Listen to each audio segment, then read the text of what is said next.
Yeah. Let's go. Ladies and gentlemen, Pug versus Crate. Let's get ready to rumble. Pink against blue. Train hard and play hard. It's all up to you. In Robot Quest Arena, it's a battle to the top and a battle to somebody by drop. The opponent laying down on the ground near shot with light flash and the warning signs won't stop. Yeah, until it's time to respond and Get back in the game and give it all you got, yeah. Give it all you got. give it all you got. Back to your fight, it's time to build your robot and upgrade it too. The fun just don't stop, so don't give up. You can respond again and be sure to do everything you can to win. So fight, die, respond, and don't ever give up until the battle's won. To get the win, put it all on the line. It's Robot Arena, pick a side. Really great team behind this game, and we have a couple of the members here. We've got Paul and James. Paul is a game designer and James is the world creator and artist behind the project. It's really great to have you guys on. Hey, how's it going? Hey, Good to be here. thanks for having us. So, James, I want to start out a little bit with you because this world is so cool, and honestly, it was one of the things that just really drew me into the game when I first saw it. Can you tell us a little bit about the world of Robot Quest?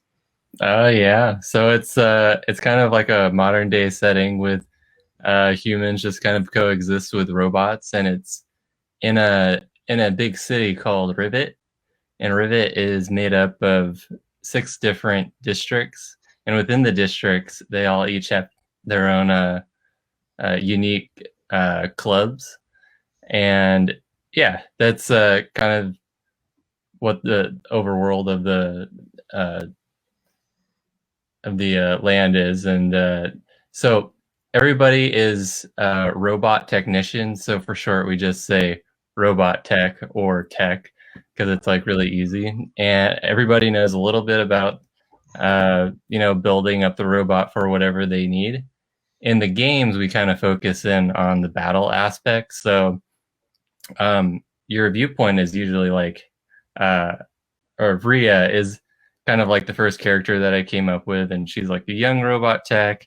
And here's Rhea and Pug. And when you're playing the game, you are playing as basically one of these team combos where you're playing Rhea and her robot Pug. So on the battlefield, you'll have Pug, and then you'll have this card off to the side telling you about your powers.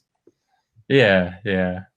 So basically, like as a young robot tech, your kind of goal is to become the best robot tech by participating in like these robot battles that happen at arenas. And for the game specifically, we kind of drew a scene in the district Cobalt, which is a industrial kind of area, and that's the region or the district that Rolf is from.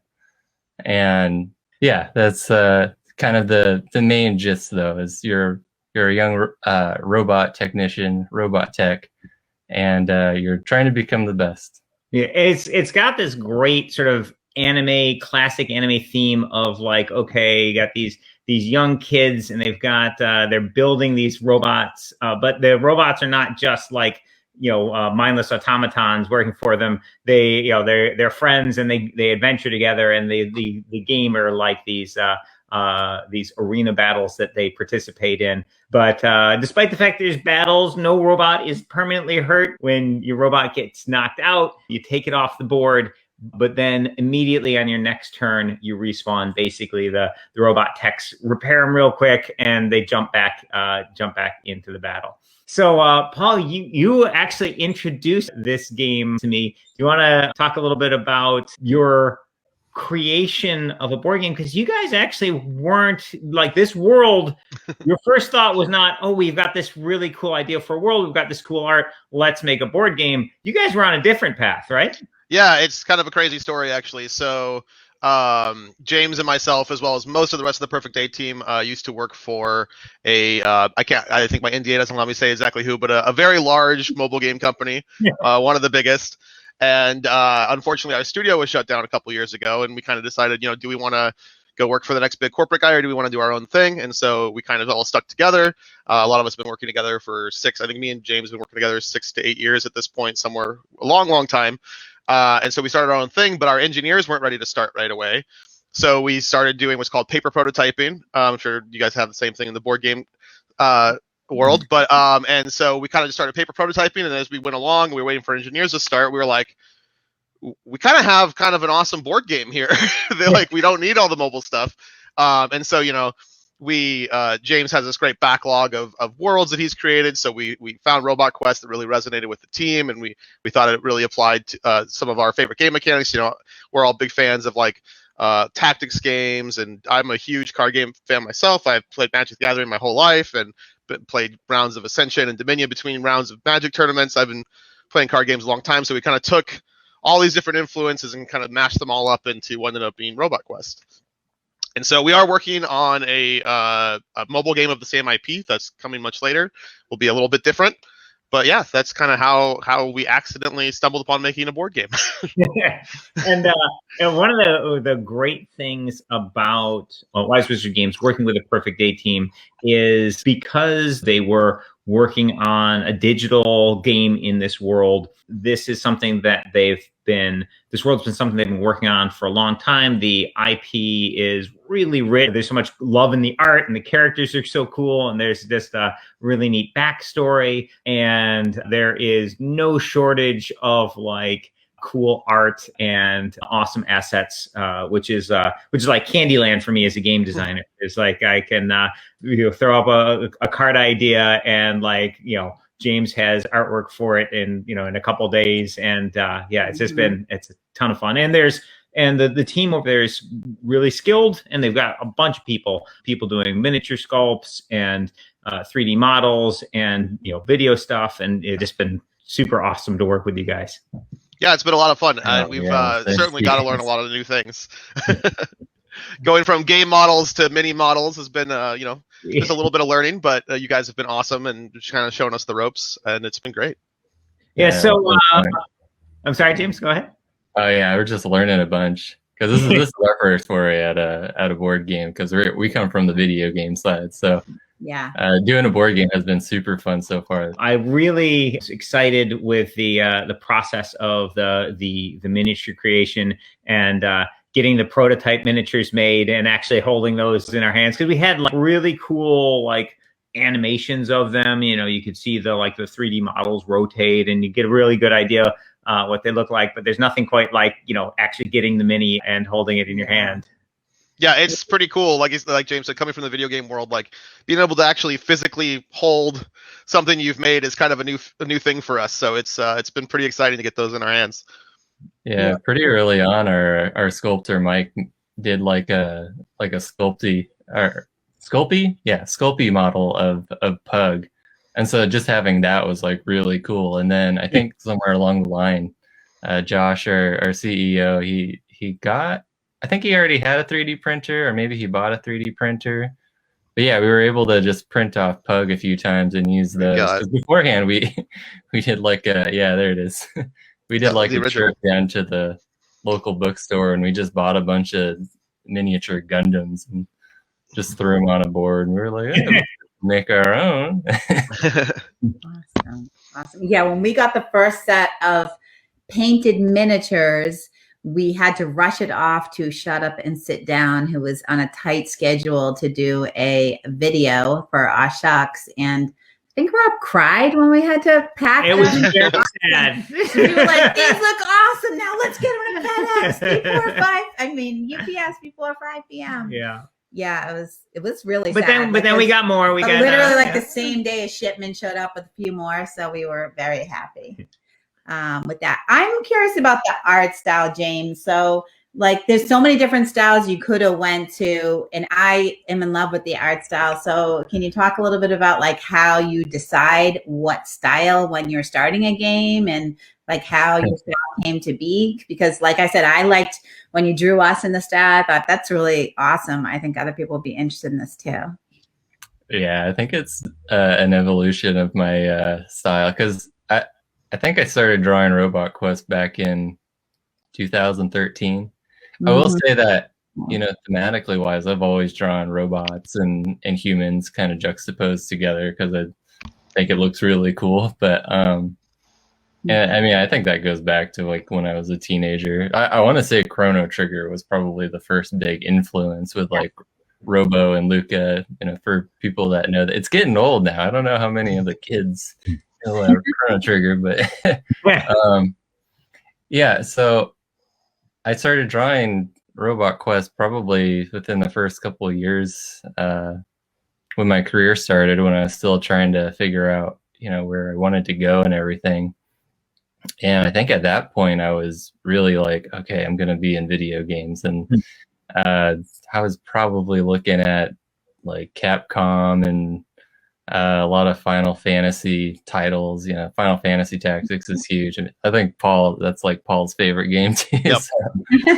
So, you know, a lot of that earlier style has like a thinner line and kind of mimics a lot of games that I was just really into. I used a lot of, you know, color to describe, you know, a character like, you know, the first pass at Rhea, she had a big red robot, which was kind of like the precursor to what is now Strider. Strider's in the game, which is pretty cool. But yeah, it started off probably more darker too. And yeah, there it is. Yeah, there's a much bigger version of Strider with my first pass. And yeah, over time, I think I got a bit more cutesy because I was working on a couple different games. You know, Battle Nation, which is like a military kind of cutesy, and then we worked on Paradise Bay after that, which is like really cutesy. And so I think over time, I rounded off the shapes a bit, but still had that video game type of direction where I'm still using like the strong colors to describe characters and places in the world. And now it's like, oh, there's it's just a more refined version of what I started back then, maybe with like a little bit more happy vibes going on, or Yeah. I can't really tell. I don't know how dark it was back then. I think it's just I was still figuring out how to. Well, I really love where it landed. Like, I think the world is just it's just awesome. Feels, you know, it got a great feel to it. So Paul, I feel like you guys did a good job in your design of the game of sort of capturing kind of a video game like feel with the whole like respawn concept. So this is an arena battle game where you're damaging your opponents, you're getting victory points by damaging them. But you when you die, and you die frequently in the game, and it's kind of fun when you're like, you know, blowing people up and getting blown up. When you die, you just respawn immediately on your next turn, and there's spawn points in the arena where you can respawn. And to me, that feels very, you know, video game-esque, like, you know, first-person shooter running around, you know, killing people, trying to score points, and then, oh, you die, okay, well, whatever, respawn, run back in there. Is that did you start at that place, or was that something you sort of moved to over time?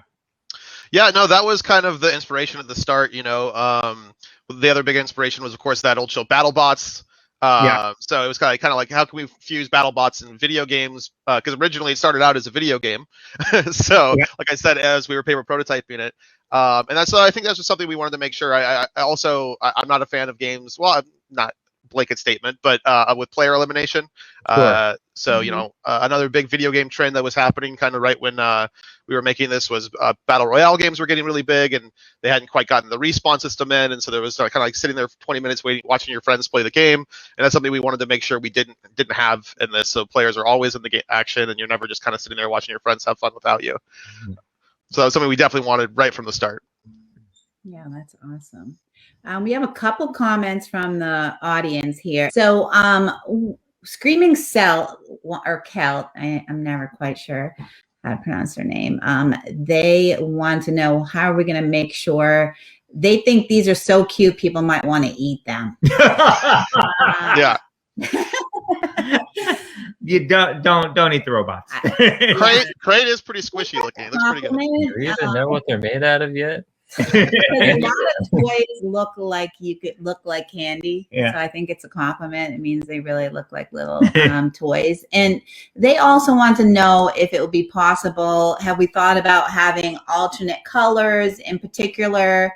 Someone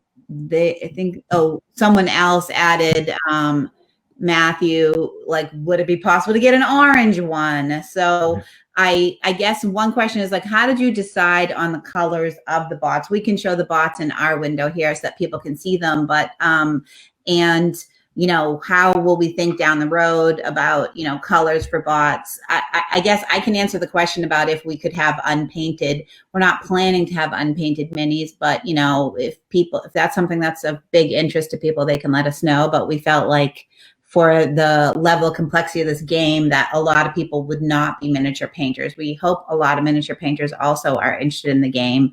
But yeah, so can you talk a little bit about the colors?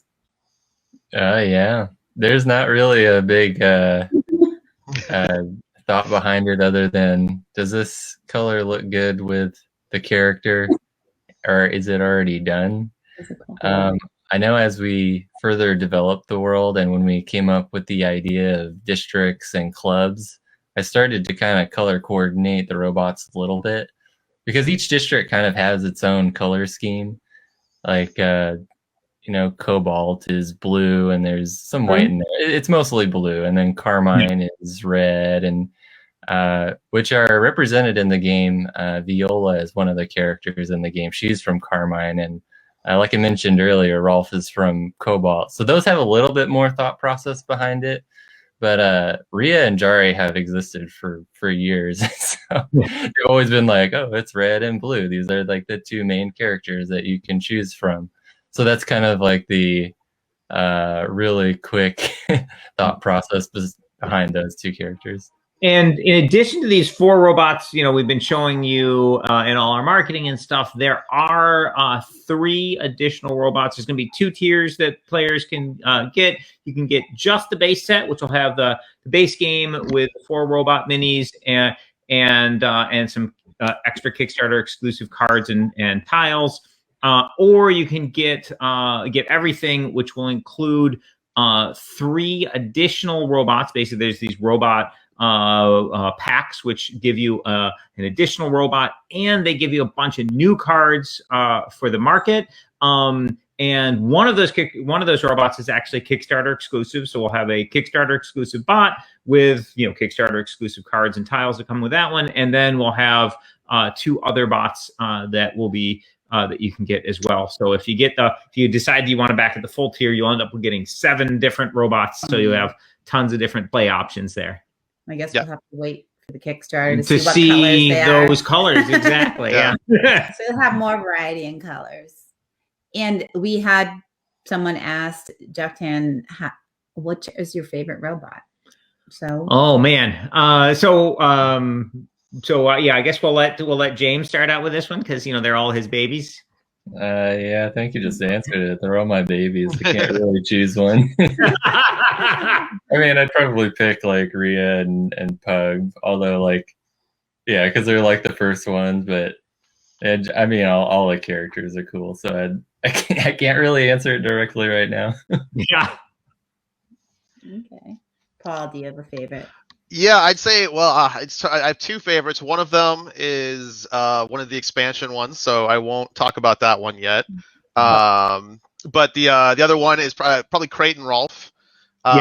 Crate, his abilities are awesome. He's like a big tank that is hard to push around, and so he can be kind of a real nuisance to deal with. And also his character Rolf is one of my favorite characters in the game. He's just kind of a kind of everyday guy, but he's the leader of the club in Cobalt, and even though he's really young, like everyone in the district looks up to him for guidance and things like that. So I just think he's I just kind of like their whole story as characters.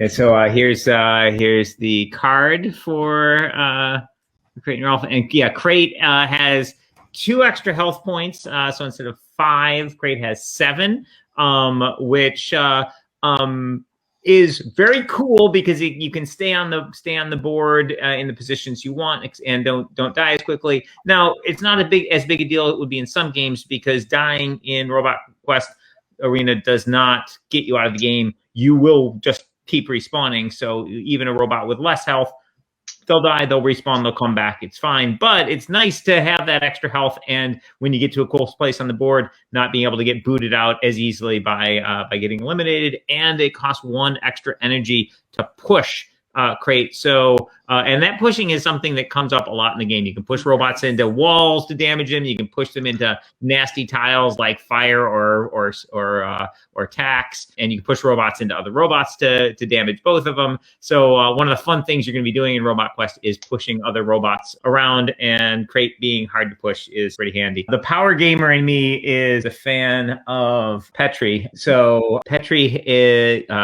gives, when you defeat another robot, you get to draw a card and gain a victory point. And sometimes you can have these like crazy turns where there's maybe some bots have been battling each other and they're close to death, and you can come in and like whack one and then draw a card and then whack another, and basically draw another card and get sort of combo off a little bit. So yeah, I'm a fan of the Petri ability. And I like Pug because Pug's pink. And adorable. Yeah, and adorable. And Pug's power is actually really cool. Yeah. So when Pug respawns, it can be in the center area of the board. In addition to the regular spawn points, center of the area of the board gives you a victory point every turn you start your turn there. So that's really convenient. Also, just from a tactical positioning situation, so many times that ability to respawn in other locations just opens up some really cool play options that you might not be able to achieve respawning in the normal spawn point. So that's a pretty cool ability. Well, since you were set up as a mobile game company, I'm curious, like, how you think about like setting up a team. You mentioned obviously you have engineers, which is different than a board game company, but can you talk just a little bit about your team and what kind of skills you think are really important into going into making a world like you've made here? Yeah. So I think an important thing is anyone on the team you need to be comfortable to work with and trust that they're giving their best advice and can work well with other people. But we've got a pretty wide range of skills on our team. So we have I generally tend to stick to more the system design, whereas we have a narrative designer on our team as well to kind of inject a lot of flavor into the world that James creates. And then we also have a really, really powerful art team. We've got James, obviously, and then we have a really, really powerful 3D modeler, Mike Wilcox, and then our UI UX lead, Kevin, does all the card frames and all that kind of thing. And so he's great. And then obviously we have a really powerful team of engineers that don't have much to do with the board game, but they've been great for feedback and kind of bouncing ideas off of and things like that. So, and then obviously we have our fearless leader, Josh, who kind of keeps us all in line and making sure we're staying on task, because we do have some other projects we're working on. So just staying focused on, getting each project done he's great at that. So. Awesome. Yeah. So if somebody out there was an aspiring video game designer, they like, that's an area they wanted to work eventually, do you have any advice for like things they should do along the way? Yeah. James, you have ideas? No. Oh man. So I went to school for architecture, and the first 3 years I was like, what? I want to make video games, but they didn't have programs for video games. And then I think in my senior year, I figured out that they have, they had the art and our game art and design programs kind of popping up. And so that's what I went into for a couple more years. It took me longer to get my bachelor's, but that helped me get my first job. I mean, I had my issues with it for sure. It was very expensive. But with that said, I think there's so many options nowadays for kids to kind of get into, and a lot more tools than I think what I had 10 or so years ago. Actually longer than that, like 15 or so years ago, when I was probably looking into getting into video games. But I mean, like Roblox, it's like a game where you can make games, or stuff like Minecraft. There's a lot of modding going on, and I think that's like a great place to start. Just with a lot of the online tools, a lot of the engines are free. Like the Unity engine is free, and that's what we use, and that's what I would like highly recommend. And another thing that I don't know if how like yeah with the programming, if kids are starting to learn that in high school now. I'm trying to teach myself a little bit of programming, but I think that'd be ultra important just to know like a little bit. If you want to get in and start to make things work on a really basic level like me, I can get things moving. I can't really do like the hardcore systems like Paul, but I would just encourage people who are looking to get into look into those tools that have a lot of a big community around it where you can ask lots of questions, and I would say do that over going to like an art institute like I went to. I'm sure there's great programs out there. I just don't know of the ones, and maybe they're just at the state level, where it's a lot cheaper, because I went to a private place and it was way too much money. Yeah, there are more programs now in state schools. Really great. Some of them come to the PAX conventions, and they have booths where they talk about their video game design. Yeah, we've seen a lot of. There's also at the Boston Festival of Indie Games, we often see aspiring video game designers with just showing off the stuff they've been working on. It's always cool to see. What I took away from what James said is that our 6-year-old is probably going to become a video game designer. Very possibly. She's already like building these ridiculously complex things in Minecraft, and Roblox is the newest. It's huge right now. And in middle school, kids start doing the programming stuff. It's amazing. Oh, middle school. I would love that. Stuff available on YouTube now, which is fantastic. So she learns how to do stuff by watching YouTube videos. And then, because I didn't show her how to. She's a redstone expert. And her older I'll take she doing like the pixel art too, or the older siblings don't really want to show her how to play. They're busy with their own stuff. So, but luckily there's a ton of resources online. So, so Paul, on the game design, game development front, obviously you had a really cool design when you first showed it to me, and we ended up deciding to work together on the game. And basically, I came on as a game developer, which basically means I come in and break some of your toys and change the way some things work. You were super great about that, by the way. But can you talk a little bit about the process and the how you felt about some of these changes that we Wise Wizard team came up with? Yeah, so like you said, there has been some pretty major changes from the design since I originally showed it to you to where we are now, and I think they're all super positive. I think a big part of it is trust. Like you see, you have a great reputation, and one of the main reasons we're partnering with you is your guys' reputation for making great games, especially deck building games. So kind of being able to be like, oh, Rob kind of knows what he's talking about has been very helpful. So, but also it's also helped that we've also had a lot of the same ideas. A lot of the things, like I said, we're working on a mobile game, so I don't get to play test quite as much as I'd like. So a lot of the things are like, oh, hey, we should change this, and I'm like, oh yeah, that's something I've been thinking about. Let's try it out and see how it goes. I think the best change that you guys made was the victory points. Whenever you do damage to someone, you take their health as victory points directly.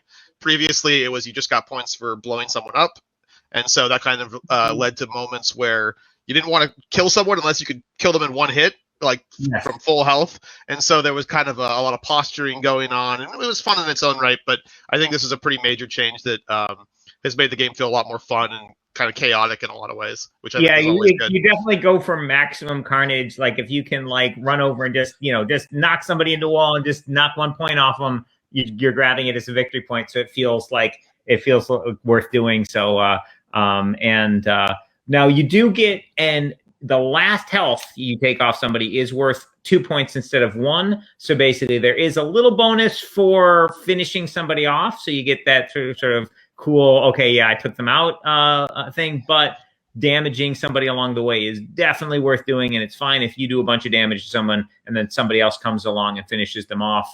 You got points for the large amount of damage you did, and they get points for finishing them off. So it works out either way, and just sort of encourages what the game's all about, which is getting in there and having the robot carnage going on. Yeah, and I think one thing that players will kind of hardcore deck builders will notice right away too, because of that, we've had to kind of dial up the power level of a lot of non-attack cards, because every time you play an attack card, you're getting victory points. So I think a lot of players are going to see some of the cards initially and go, wow, that's a really, really powerful effect, comparing it to Star Realms or something else. And that's been kind of an interesting design challenge, to kind of get that out of our head and kind of ramp up the power level of a lot of these cards. And I think it's in a really fun spot right now. Yeah, so this is something that I have had a lot of experience with. So I was on the design team for Ascension, and then on the design team for Star Realms and Hero Realms and such. And one of the with different games, you have different like victory conditions. And in Star Realms, the victory condition was just finishing somebody off. In Ascension, the victory condition was victory points, and cards were worth victory points in Ascension. So when looking at how powerful a card has to be changes dramatically depending on what your scoring system is, what your victory point system is. So if in a game where, okay, it's all about just eliminating your opponent, if the card isn't moving you toward that, significantly toward that path, it can actually be a detriment to your deck. So like the power level from one game to another of what makes a card viable at what cost, can change dramatically. And in Robot Quest, getting those victory points is obviously a really big deal, because that's how you win the game in the end. So yeah, like I think one of the biggest changes we made in development cost was the always available advanced battery that got way more powerful in the progress. But it feels great right now. Like basically when I've got money available, there's pretty much every card that I see I want, and there's interesting ways I could incorporate it into my deck. And there's a bunch of, and obviously various groups are going to have their favorites. Like I know some of the guys who did a playthrough video for us just absolutely loved Pit Stop, which is a powerful little 1-cost card that heals you and gives you victory points and energy. I'm a big fan of Tackle, which can push. You can damage, do hand-to-hand damage, and push an enemy robot.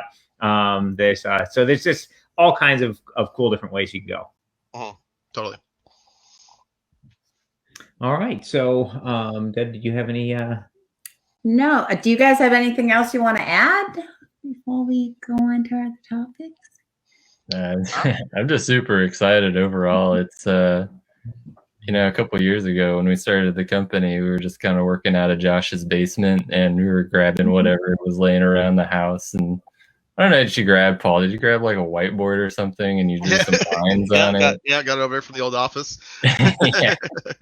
We were like, hey, we don't have an engineer to help us make a video game. So, but I mean, I guess the other thing to add about that is we spent several days just playing tons of board games. Like, because I think, people like, a couple of us hadn't played a whole lot of board games, and we were like, oh yeah, okay. Paul was like the expert board game, so it was really cool having him show us, what was out there. And we had Bebo at the time come over and really give us a good rundown of what's out there. And those days are super fun. So now seeing it go from that to what it is now, it's been an awesome journey.